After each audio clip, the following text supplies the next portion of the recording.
Okay, let's start. Welcome back, everyone. It's a great pleasure to have Sankaran Viswanath from IISc, and he will be talking about q-Whittaker polynomials, basis, branching, and direct limits. Thank you very much to the organizers for the invitation to speak at this conference. My title is this, and this is based on work with Aritra Bhattacharya and Ratish, former students. Ratish is here in the audience. Okay, so let me just lay out the framework. So as I sort of mentioned, the abstract, this tries to mesh together 2 points of view, one coming from the theory of symmetric functions and the other from the theory of affine Lie algebras. So let me start with the Lie algebra story first. I'll stick to equals SLNC and its corresponding affine algebra. But before that, let me look at the current algebra, which is G tensor CT, and G hat is the affinization, the affine Lie algebra corresponding to. Okay, so GT can be sort of thought of as some kind of a maximal parabolic subalgebra of this affine Lie algebra. And in a sense, much of what I'm going to talk about is really stems from the theory of G tensor CT. The affine is sort of in the background. So to define the modules that will be relevant, let me let H denote the Cartan subalgebra of G.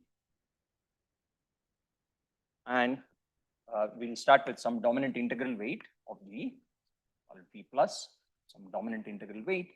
And corresponding to this, we have what's called the local while module, W log lambda. So this is, so definition, local while module is the cyclic GT module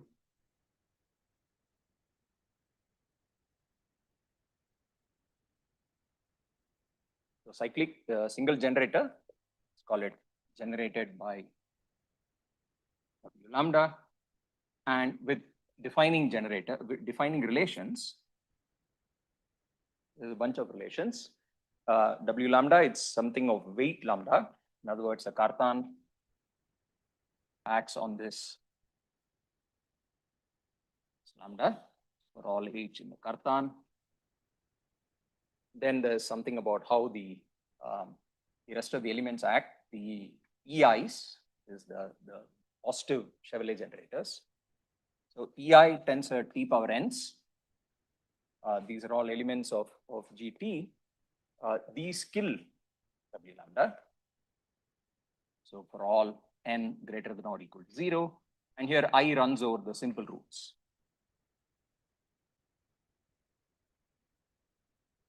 So it's killed by sort of all the positive EIs with all non-negative powers of T. Likewise, H tensor Tn's kill this guy. But this is only for n positive. We've already said what happens for n0 for all H and H. And finally, what do the negative elements do? So the negative Chevalier generators, FIs. So Fi tensor 1s to sort of the appropriate power, which is lambda alpha I check plus 1 for all I running over the simples. Okay. So alpha I checks are the co-roots corresponding to the simple roots alpha. So the module with this single generator and these relations is called the local while module, and was first defined by Chari and Presley around the 2000s. And the key properties of this module are that firstly, it is finite dimensional. So it's a GT module by definition. So the key properties are that it's finite dimensional.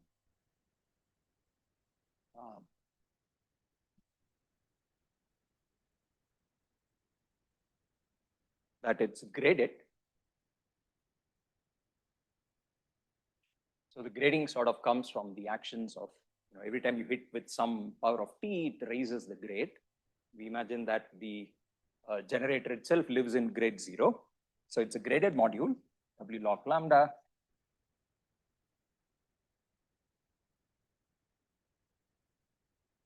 I'm going to write it like this. So grade D, D greater than or equal to 0. And we can also sort of think of it as there's a weight space decomposition. So let me also run over all mu in H star. So this is sort of a weight and grade decomposition. And when one has this, so of course the whole module itself is finite dimensional. Each of these pieces is finite dimensional. What one defines then is what's called the character or the graded character, which by definition will just keep track of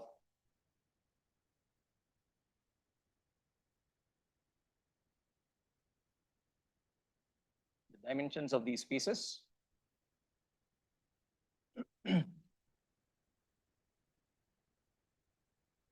So that's a graded character of the local value. Okay, and it's got a universal property and so on, which I won't get into. But so this is sort of the standard picture, the usual way in which one thinks about the local while module.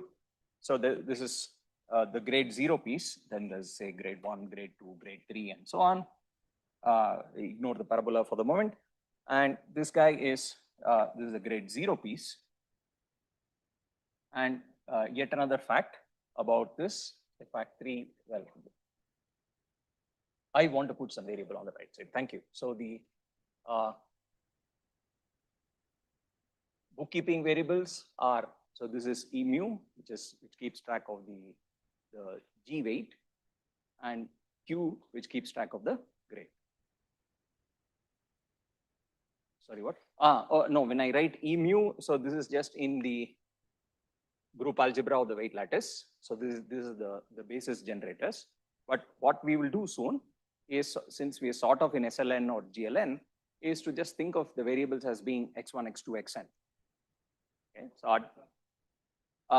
so I mean this guy has, I mean there's always this SLN GLN annoyance, but you can think of the epsilon i's. So there's a standard basis. So the e to the epsilon i's will be what we will call xi's, the variables.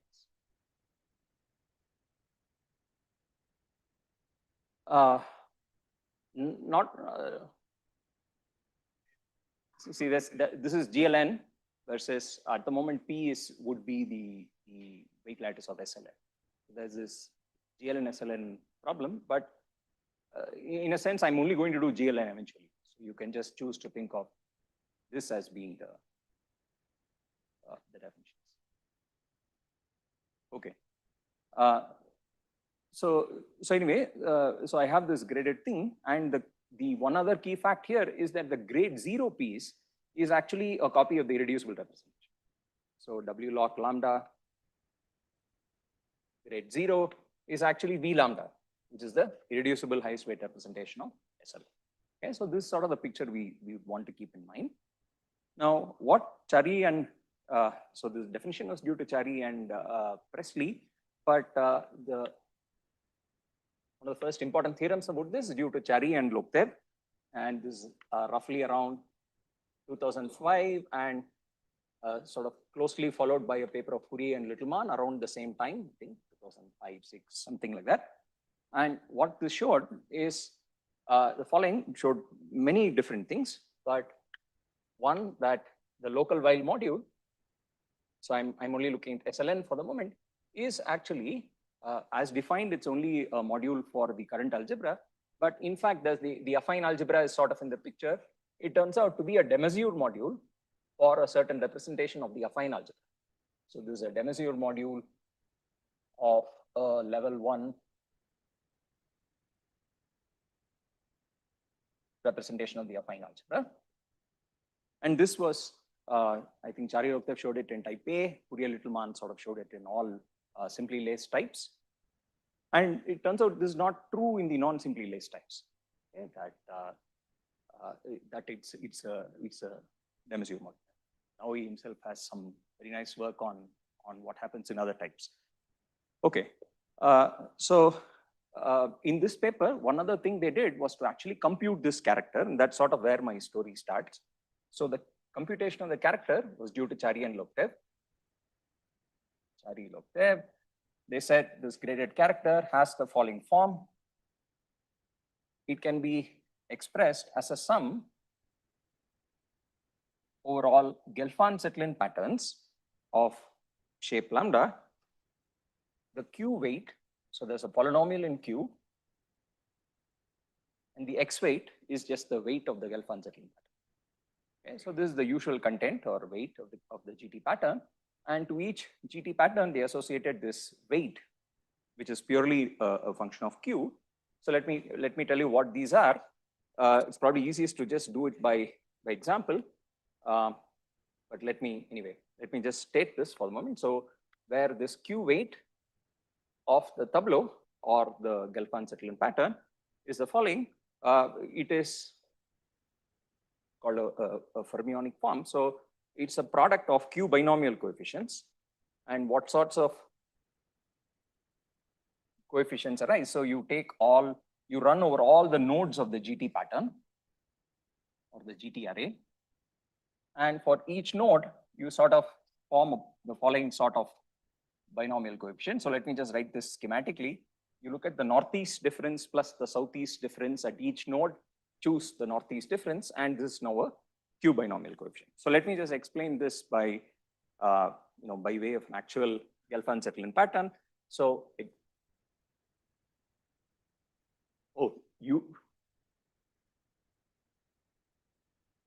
is the Arvind do not cross line. Okay, so I have the 850-724. So this is a GT pattern, and the q weight you would associate to this pattern is the following. So you look at what we call northeast and southeast differences. So northeast are these differences, go along that way. So there's a 1 and this is a 3, this is a 3 and so on. Then there are the southeast differences, which are these numbers. And what you do is at each node, so imagine a configuration like this, you have this node and there are two differences which sort of stem out of that place. So you just look at the two differences. For example, 8 minus 7 is a 1, 7 minus 5 is a 2.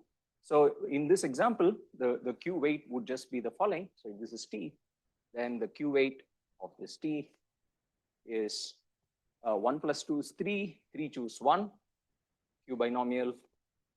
This is 3 choose 2, sorry, that's 3 and 2, so that's 5 choose 3. And this guy is 7 minus 4 is 3 and 2, so that's 5 choose 3 again. So it's a product of these three q binomial coefficients. Okay, so that's the q weight that you associate to each Gelfand-Zetlin pattern. Okay, now northeast differences. So when we say any, we mean the northeast differences, and SEs are the southeast differences. Okay, and the q binomial coefficient itself has, it has a formula, but we want to think of it as follows. Recall that the binomial coefficient arises in lots of places, including in study of Grassmannians and so on. So if you have a box, a rectangle of size k and l, and you want to look at the q binomial coefficient k plus l, choose k, then this is just the generating function of all partitions which fit into this box. So imagine fitting a partition shape into this box. You run over all such partitions and you count each partition with q raised to the number of boxes of the partition. Okay, so this guy is exactly the q binomial coefficient. And so the q weight that one has there can actually be interpreted as follows. Let's again look at that particular example.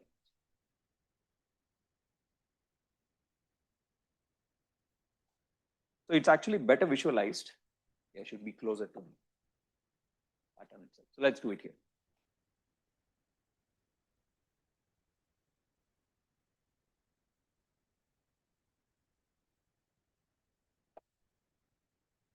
So I imagine that this pattern actually has three sort of embedded rectangles of that kind. So I have one of size 1, 2, so 1 and 2. There's a 3 cross 2 box, so 3 cross 2 box. And there's a 3 cross 2 box. So there are sort of 3 rectangles which are associated to this Gelfand-Sutherland pattern. And the product of the binomial coefficients translates to the following interpretation that in each of these guys, you fit a partition. There are 3 partitions which are fit into each of these 3 boxes, and you run over all such configurations. When you do that, the total weight will exactly be the product of the binomials. So let's do again an example. So this is a 1 cross 2 box. So let's say this is what it is, and I'm going to fit a partition, just the single part 1. So this is a 3 cross 2 rectangle, and we're just going to put, it's 2. So I'm just going to put 2, 2 as my partition, and here I'm just going to put 2, 1 as my partition. So I fit 3 partitions in there, and this Q weight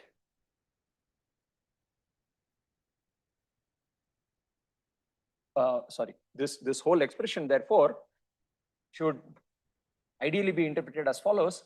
It actually is a sum over all GT patterns and all possible ways of fitting partitions into the associated boxes. So this is sometimes called an overlay.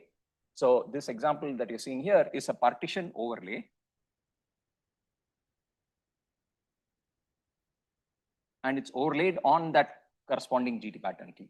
Okay, so you run over all T's and lambdas, where lambda is an overlay compatible with T, and you count the X weight comes from T and the Q weight comes from the overlay. So if you sort of do this sum, then that's exactly this is a reinterpretation of the Chari-Loktev formula. And this we term partition overlaid patterns. So they're GT patterns with a partition overlay. And this reinterpretation of the GT patterns was something that Raghavan, myself, and Ravindra this year had done many years ago. So it's sort of just a reinterpretation in some sense. Okay, now, sorry, what? No, so for example here, so let me draw the tableau as well in this case. Let's do that. So this is the GT pattern. The corresponding tableau, the translation is to say 4 is the number of ones in the tableau. 7, 2 is the shape formed by the 1s and 2s. So which means there are 3 2s here and 2 2s in the next row. 8, 5, 0 says 1 extra 3 and 3 extra 3s. Right? So this guy is actually the semi-standard tableau which corresponds to that GT pattern.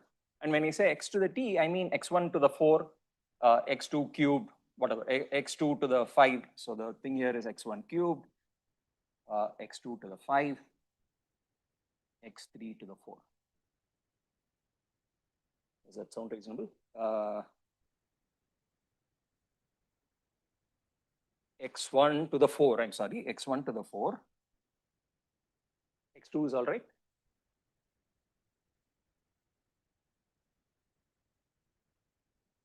Is okay? Huh? What is a GT pattern? So GT pattern, for example, here it's just a triangular array of numbers. So in this case, this is the SL3 example.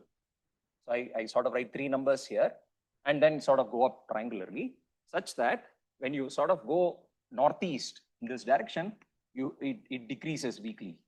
And at any point you go southeast, which is like this, again it decreases. So it's a bunch of numbers which satisfy those inequalities. Okay? And in a sense, it's a re-encoding of semi-standard tableau, just a different way of keeping track of what the semi-standard tableau is.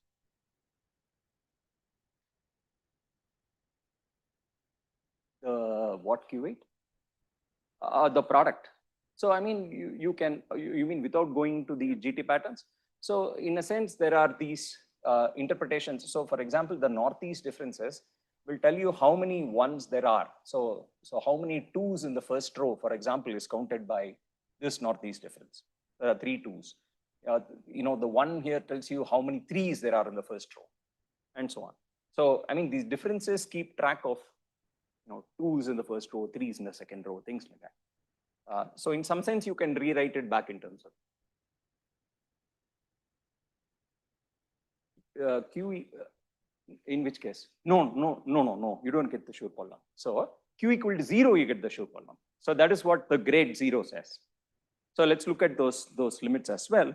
So if you take Q equal to 0 in this character, you should get the Schur polynomial. So, sorry, what character W log lambda, which I put Q equal to 0, I'd better become the Schur polynomial. And it will, because if you think in terms of this overlay formalism, every time my overlay has even a single box, then there is going to, I'm going to incur a power of Q, right? So the only way I can get a Q power 0 is if I put a pattern, but have an empty overlay. I don't fill any of the boxes with anything. So when I have an empty, then that's essentially the same data as just the pattern, right? So I'm just going to get extended T. Okay, now, so that's sort of one way in which this formula arises from sort of considering these local while modules and their characters and so on. Now, let me talk about symmetric functions. So symmetric functions, right, that's, I'll come back to that. Turns out to be the elementary symmetric function. Okay, so symmetric functions are the other direction from which we are getting to this point. So this formula itself, which I wrote out in terms of the products of Q binomials and so on, had actually appeared much prior to this work of Chari and Lopte and so on. So in fact, this appears in MacDonald's book on symmetric functions. There's an article of Kirillov from the 2000s and so on. And in fact, so it's currently called the q-Whittaker polynomial. So I don't know how far back the name goes.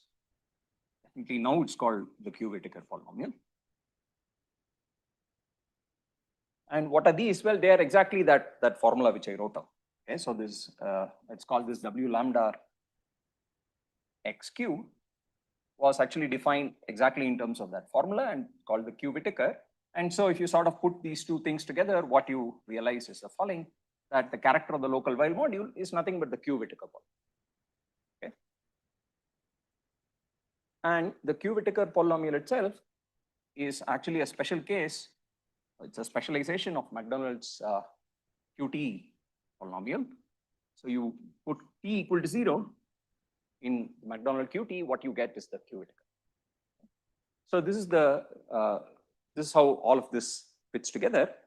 And this point of view gives you further formulas for the local while module or the q-Whittaker polynomial. So let me write down 3 such formulas for the q-Whittaker, or equivalently the character of the local while module. So W lambda xq is the sum. Now, the set over which the sum runs is the set of all what are called column strict fillings of lambda. So I'll just explain what that is in a minute. And each filling is counted with an x weight and a q weight. So the first statistic is called in. There's a second formula.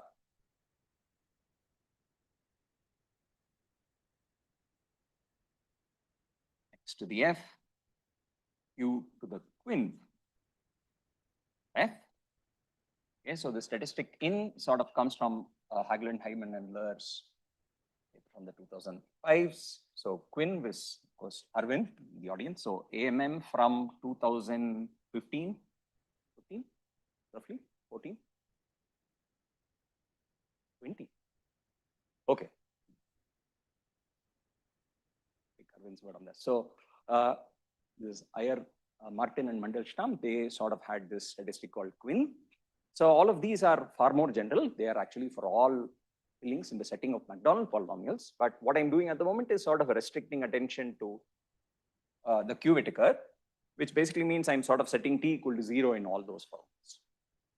And there's a third formula, which is all runs over all f's in the same set, CSF, x to the f, and I'm going to call this q to the zel of f for Zelevinsky. And this actually interestingly appears in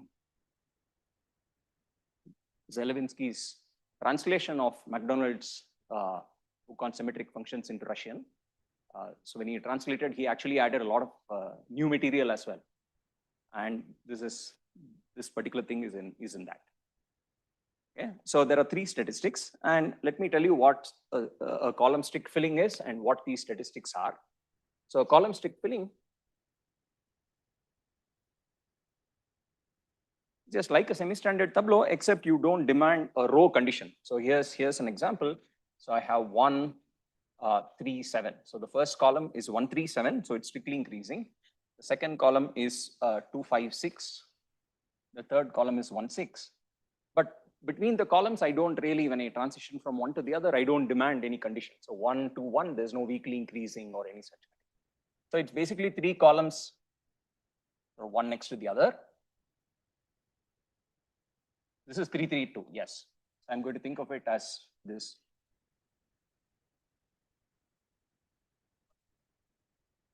No, what do you mean? I'm reading the partition row wise. Oh, they're both 3, 3, 2. You mean? Yeah. No, I read it row wise. So if you prefer, put another. That would be whatever 4, 3. So here's a column stick filling on the shape 4, 3, 2, and okay. So those are the sorts of objects that the sum runs over. Lambda is now read row wise, and the statistics in Quinn and Zell do the following. They count how many triples of cells of certain kinds or certain configurations exist in this. For example, what is Zell? Let me talk about the thing that Zelevinsky had. So Zell is the following. You have to look for 3 cells or 3 boxes in this figure in the following configuration. Let's call them Z, X, and Y. Z and X are in the same row. Z is to the left of X. Y is right below X. So that's what that figure represents, such that Z is sandwiched between X and Y. So observe X and Y are in the same column would of course mean that X must be smaller than Y because it's a column stick filling. And what we demand is that Z is sandwiched between the two. So for example, here, what are the triples which satisfy that condition? So 2, 1, 6, for example. So let's write down the Zell triples as 2, 1, and 6. Because 2 is between 1 and 6. 2 is between 1 and an empty cell, which we imagine as infinity. Okay, so anything below you think of as infinity. So 2 is sandwiched between 1 and infinity. So that's the other cell that you have. There should be, let's see. Yeah, 1 in each column, exactly. Is that it? There's one more, 7, 6, infinity. There's a 7, 6, infinity as well. So I have 3 of them. Okay, so in this case, the Zell statistic corresponding to this filling F is 3. Infinity below 6, which one? Here. Yeah, sure, but that doesn't sandwich anything. Pi is not between them, 3 is not between them. Okay? No, they should be right below each other. They should be right below each other. The X and the Y have to be next to each other. Okay, so that's the count of Zell. The other guys are all similar. So let me talk about Quinn, which is sort of Zell, but sort of reflected the other way. So X and Y are here, and Z is to the right of X. So for example, here, let's see, Quinn, there would be 1 is sandwiched, 1 and 3 sandwich are 2. So there's a 1, 3, 2. Any more? 3, 5, 7. There's 3, 6, 7 as well. 3, 6, 7. In this case, Quinn is also a 2. 3. Okay. So it's basically counts triples like this. I won't tell you what invis. It's a bit like Zell, except now there needs to be one thing up. The Y is above the X in some sense. So in which case you have to put minus infinities on top, because you can actually go out of the diagram in that direction. But it turns out not to matter for our purposes because of this little lemma, which says that in and zel actually coincide on column strict fillings. And this is true for all column strict fillings, not in general. Like the definition of zel itself is, I think, only for the case of column strict fillings. So I won't really bother with what invis. We'll just look at what zel and quin do. They're exactly the same. No, I'm saying they're the same numbers. For each filling, they're exactly the same. Yes, not equidistributed. Correct. Is there any bijection? Between what? Not that I know of, right? No, but in general, this I don't think there is a known bijection. So in has a very different looking description.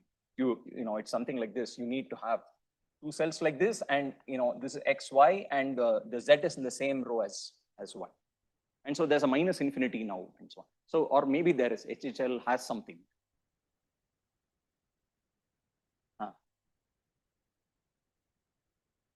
For in and quin, there is now this bijection, correct? Yeah. Jin and yeah. Okay. So, yeah, there may be now a bijection between in and quin, but zel is sort of a special thing which only is formulated for the CSF case, not complete generality.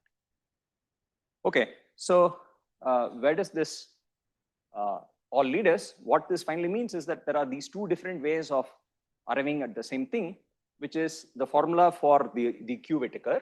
So on the one hand, there's that fermionic formula that we had. It's the sum over all partition overlaid patterns.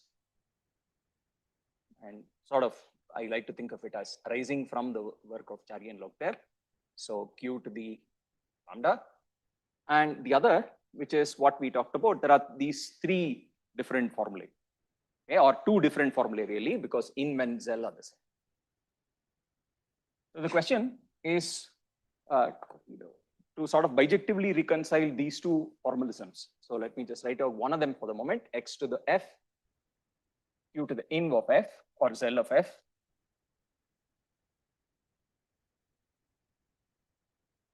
So why are these two things the same?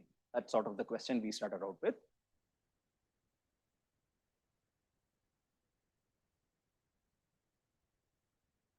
No. So I think it was sort of realized later on that, the exact, so that particular formula, that fermionic formula had appeared earlier in work of Kuniba and Hatayama and so on. And so that, of course, they cite in their paper. But how that fits into the fact that is the q-Whittaker and so on, so I don't quite know whether the full McDonald story was known.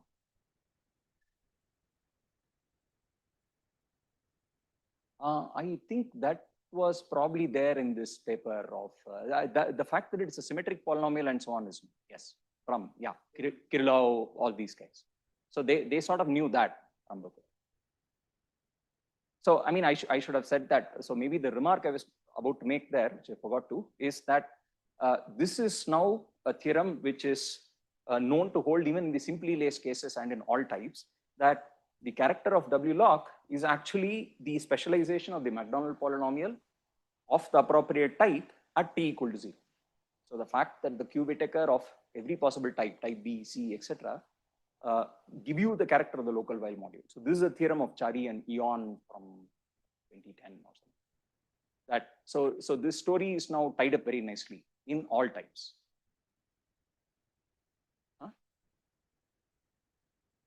No, not the not C check C and so on, not the non-simple. We are only talking about the Lie types. Yes. So A, B, C, D, and so on, E, F, G. Right. Okay. So the question now is, so you have on the one hand this partition overlay pattern expression, the other is in terms of CSFs.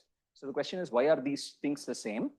In particular, can one construct some sort of a bijection between the space of all partition overlaid patterns, it's CSF maybe, space of column stick fillings and partition overlaid patterns. So we want something bijective which sort of preserves all structures, things like weights. There's an X weight, there's a Q weight, and other structures. So that sort of was the starting point. But before that, let me just make a remark. This appearance of column stick fillings is already not so obvious. Why should this be pops and that sort of column stick fillings? So from the representation theory point of view, that comes from yet another way of thinking about the local while modules. So the local while modules, turns out, are also given by what's called a fusion product construction. So these guys turn out to be, if you have lambda, then it's like you take the transpose partition, or lambda 1 prime is the length of the first column, fusion, so on, where V is the standard representation, Cn of SLN. And so the local while module can be thought of as something obtained in terms of a fusion product construction. And ignoring this fusion and so on, if you just think of it as an SLN module, if you restrict everything to an SLN module, then this is like a tensor product. So this is just a tensor product of these columns. Okay, these are appropriate wedge products of the standard representation. And if you think about what a CSF is, that's exactly this guy, because the first column of size 3, so 137, you should think of as the wedge product of the first basis vector, E1 wedge, E3 wedge, E7, and so on. So that's like triples are like wedge 3. They're a basis of wedge 3. The second column is like a basis of wedge 3, wedge 2, wedge 1, and so on. So it's actually a combinatorial way of thinking about what a tensor product of wedges looks like. And that's really what, at least numerologically, everything matches. W-lock is actually a tensor product when you think of it as a SLN module. Okay, so we want to match these bijectively. So let me state our theorem. And I'll sort of decorate it step by step. So the very basic statement, so this is our theorem.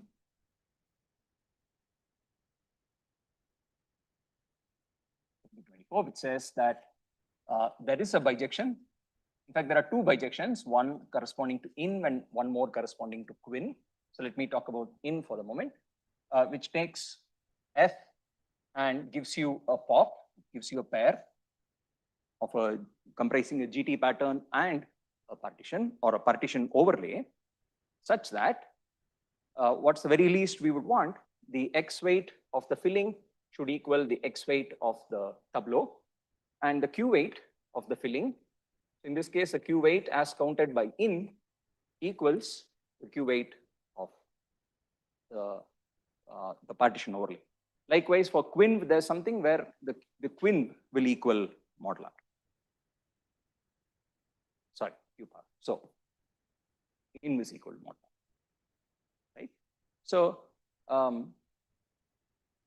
existence, in a sense, is itself trivial, because if you know that these two things, just from the equality of the formula, what it tells you is it is sort of equinumerous, grade by grade.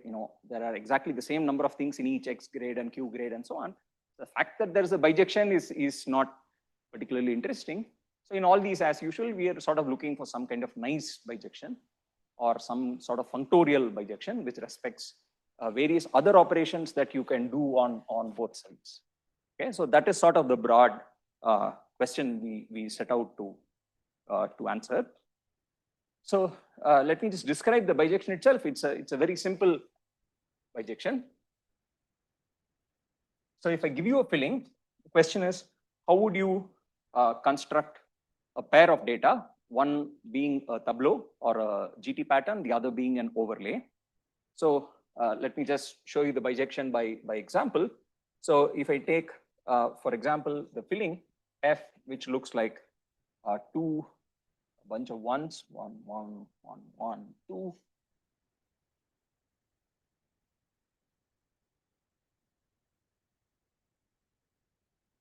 That's my column stick filling.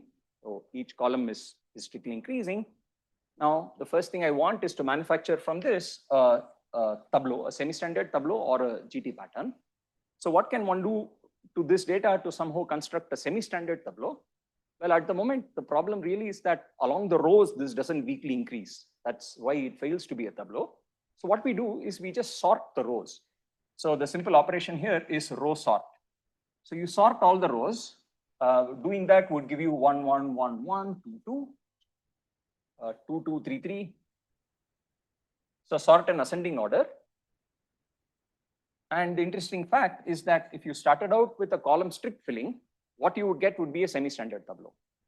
Okay, so the column strictness of the original ensures the column strictness of what's there at the end. Right? A priori, of course, it could have sort of gotten mangled, but that doesn't happen. So this always turns out to be a semi-standard tableau of the appropriate shape. Okay, so that solves half the problem. We sort of find the T in this manner. But now the question is, how do you find the overlay? Okay, so let me just write out the Gelfand-Settling pattern corresponding to this.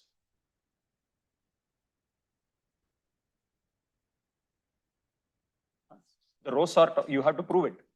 It needs some proof. It's not out. Yeah, needs some proof, but not particularly hard.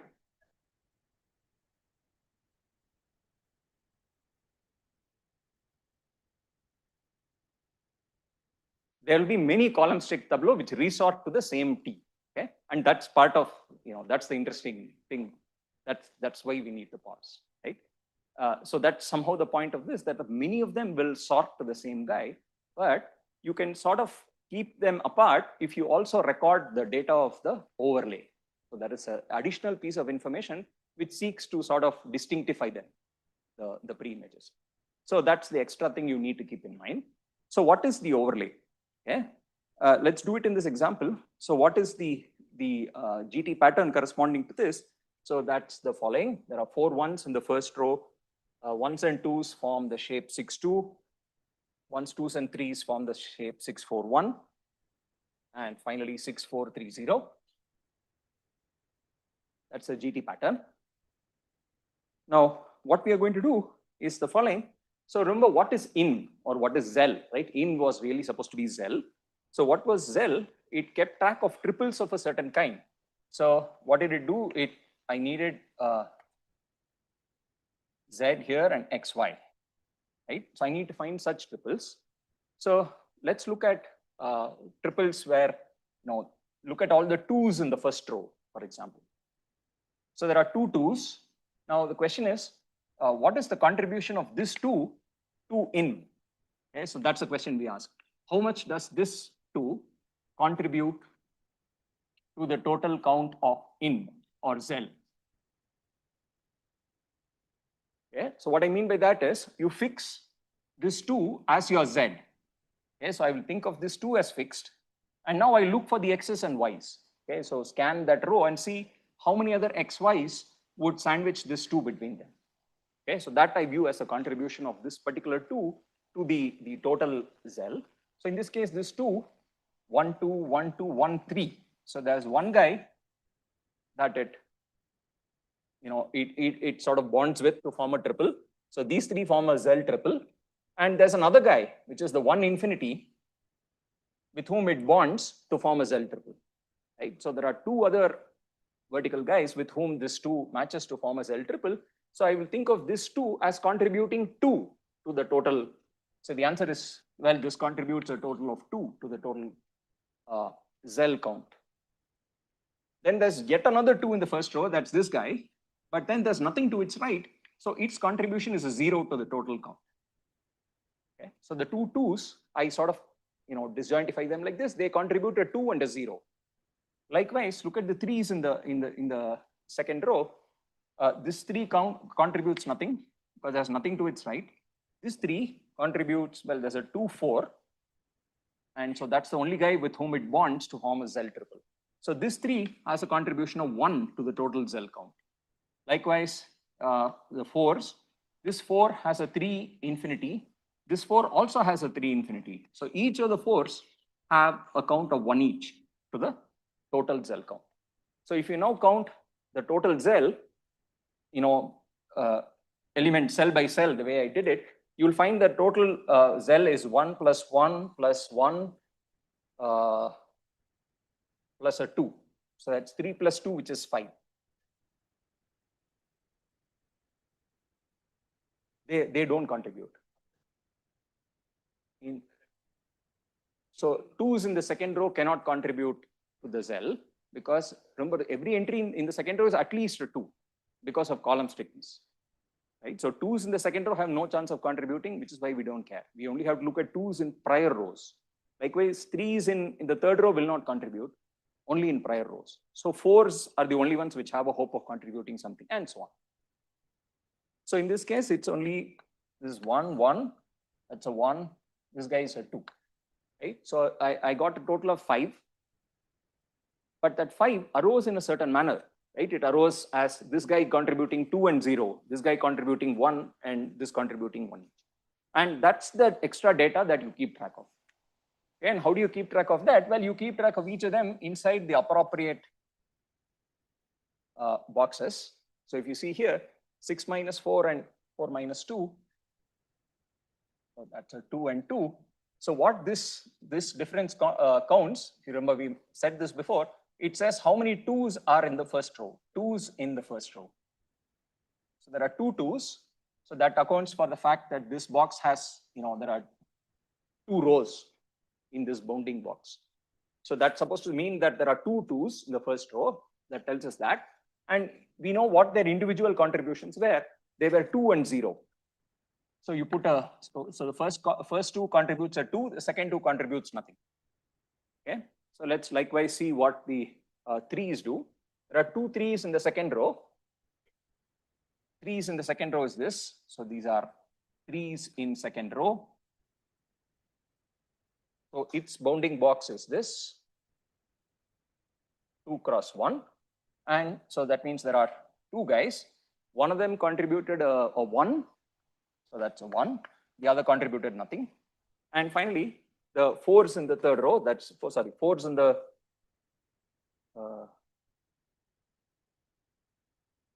what is this? This 3 is in the first row.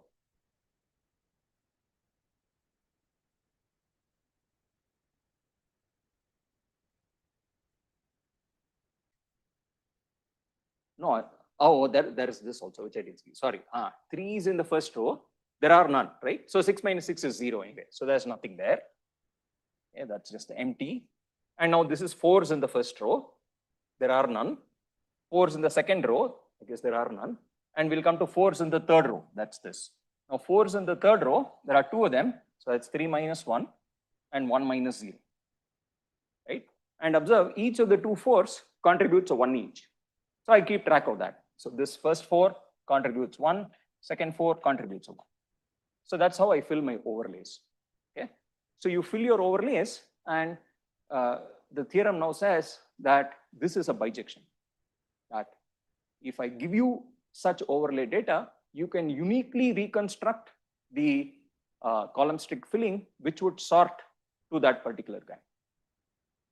Okay. So that's the content of the first part of the theorem. Okay. Can I maybe take another 5 extra minutes? Just say what the other parts of the theorem are. So there's one other important thing that one wants to do. Like I said, the bijection that we want to construct, we want to know if this bijection respects punctoriality of some kind. So there is something more that you can do to these guys. If you have a pop, for example, there is this natural branching. So Gelfand-Zetlin theory really arose as these towers of branching from SLN to SLN minus 1 and so on. So the branching is somehow at the heart of any sort of Gelfand-Zetlin. In other words, if I have this, you sort of want to be able to do this. Okay, so I have this larger pattern, and I want to be able to erase my bottom row and obtain a similar construct, the same Gelfand-Zetlin pattern with 1 less. Okay. So this is what branching would mean in the world of pops. And this is branching in the Gelfand-Zetlin world. So it says that whatever I had, this 6 4 1 interlaces the previous row. Okay.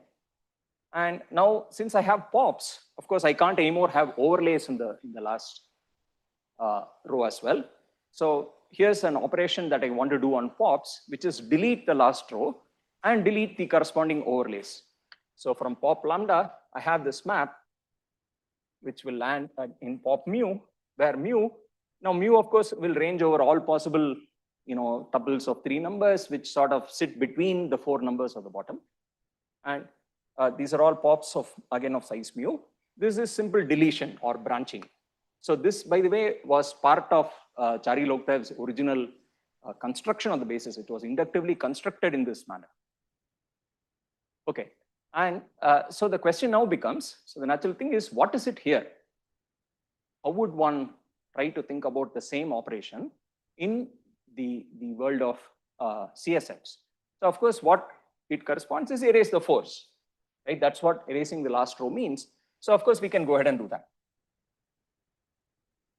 Right? So that should be our candidate for what branching means in the world of column stick fillings, except that this is no longer a partition shape in general, right? So observe, you've sort of created a hole here, and it's not even a partition shape, right?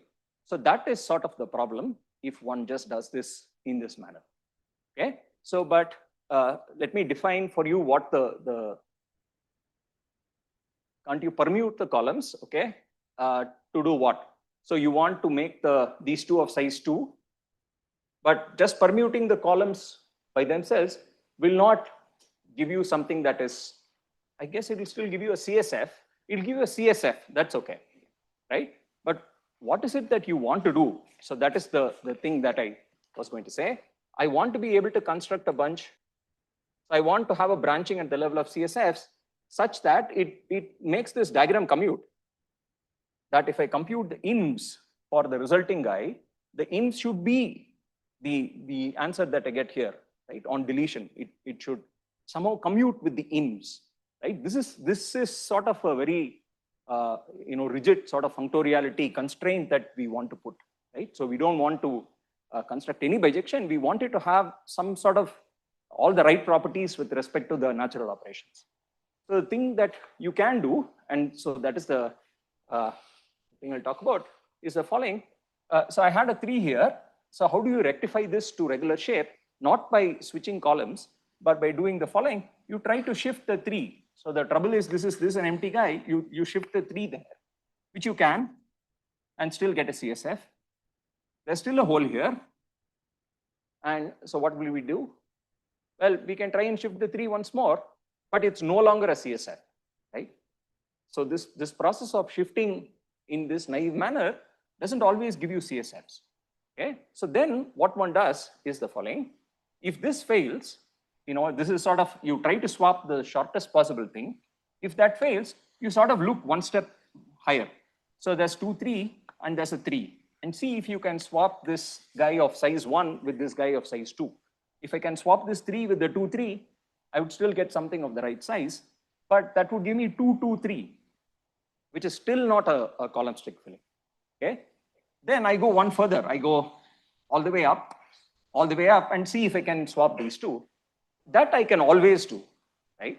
So the thing that you try and do is you start from the bottom and swap the shortest swappable tails, okay? And you're guaranteed to succeed because the entire guy is always swappable, right? So you're going to succeed for sure, but you stop as soon as you succeed at the the greediest sort of thing. As soon as you succeed, you stop. So this process is what we call the splice. So this is an operation, splice or desplice, which is D for delete the number 4, the largest number, and then you're sort of no longer in partition shape. And then you splice by doing what I just described as swapping the shortest swappable suffixes or tails.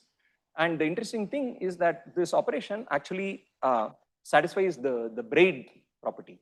It's an involution, and it satisfies the braid rule. So it's some sort of, it seems to fall into this thing called the set theoretic solutions of the Yang-Baxter equation.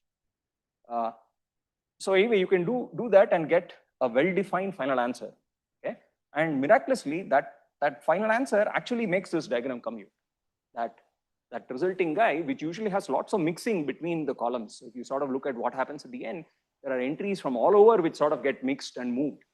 But nevertheless, that final guy, in fact, every elementary step does not disturb the ins. It keeps them constant. So that's somehow the natural thing one has to do. Okay, I will stop.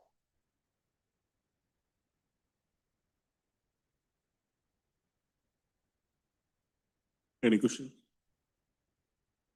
So can you use this formula to get a recursive compute formula for W mu, for W lambda based on W mu, where mu differs from lambda by a horizontal step? Yes, absolutely. So that's this guy. So W lambda x1 through xn q is the sum over all mu's interlacing lambda. The xn's appear separately, mod lambda minus mod mu, W mu x1 through xn minus 1. So this is a recursion connecting. Yeah, that's it. Yes. No, there's a q power. Yes. Sorry. You're right. There's a product of binomial coefficients, which correspond to the last row. So this is lambda I minus lambda I plus 1, choose lambda I minus mu I. Something like that. So that may be the fastest way to compute these things. Possibly.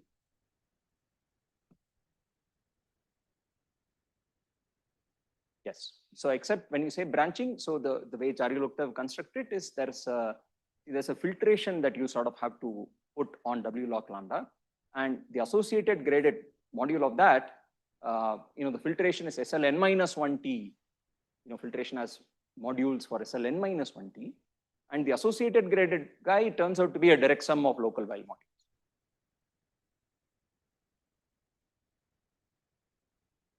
Is the description of q-Whittaker polynomials in other types universal in terms, is it not? What? Q-Whittaker polynomials Types B, in description in terms of inward, Zell or Q-in. Is it known in other types? Not that. Oh, thanks. There was no time for it. Sorry. Yeah. So there's yet another thing that you can do, which is the thing I mentioned about de Maizière modules. So there's this affine part of the story, which says that local while modules are actually just de Maizière modules for the corresponding affine guy. So there is, for example, a chain of inclusions, which is, so theta is the longest root, for example. So the local while modules sort of become larger as you make these lambdas larger. So here I'm just taking multiples, for example, of the longest root theta. And the direct limit of all this gives you the full module, the level 1 representation of the affine, which is the L lambda naught. So that's the direct limit. So there is sort of a corresponding story at the level of pops. So the pops are just the combinatorial underpinnings of each of these modules. No, the number of variables is still n. It's just that the shape is changing. So the number of rows is still n, but it's sort of growing in breadth-wise. So many more columns in some sense. So there are pops which are just the combinatorial versions, and therefore now that we have a bijection between these two, you can translate all of this module direct limit into sort of direct limits for column stick fillings. So in a sense, how do you grow column stick fillings? And if you sort of take the limit, then it will actually give you at the level of characters, it will give you the character of L lambda naught. And that's sort of a nice formula in terms of theta functions and so on. And so that was sort of an application of this bijection.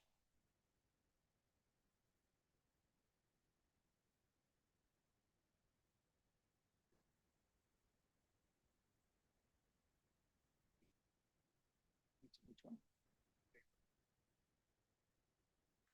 No, but then there is first a filtration that you have to construct. Is an SLN minus 1T filtration on the local while module.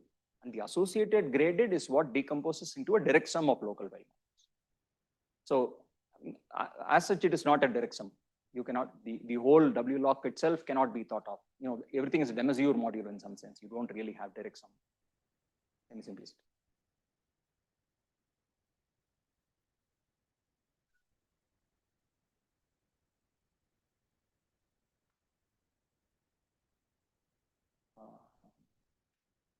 characterize a McDonald polynomial as in, I mean, the usual, see, firstly, there are two variables involved, no? There is a Q and a T. So it's already not clear what we mean. Yeah, I don't know.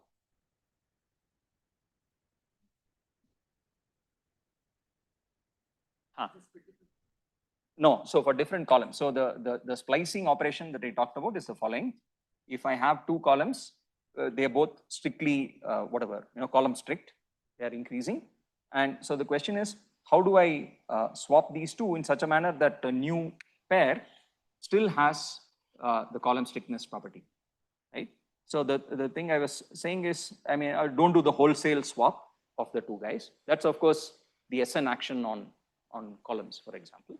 But instead of a wholesale swap, you sort of do this sort of splicing operation, which is you know, everything up to here is okay. You sort of see if you can just move this here. If you can, you do that. If not, you go one step more. See if you can swap this whole part with just this one cell and so on. And you stop as soon as you find the first way of doing it. Now this operation, if you had a third column, then it satisfies the braid relation, in the sense that swapping these two followed by those two and these two is the same as this. And it's also an involution. I mean, if you just had two, if you did it again, you would get back to the origin. That's already not so easy to see, because this splicing is some strange thing that's.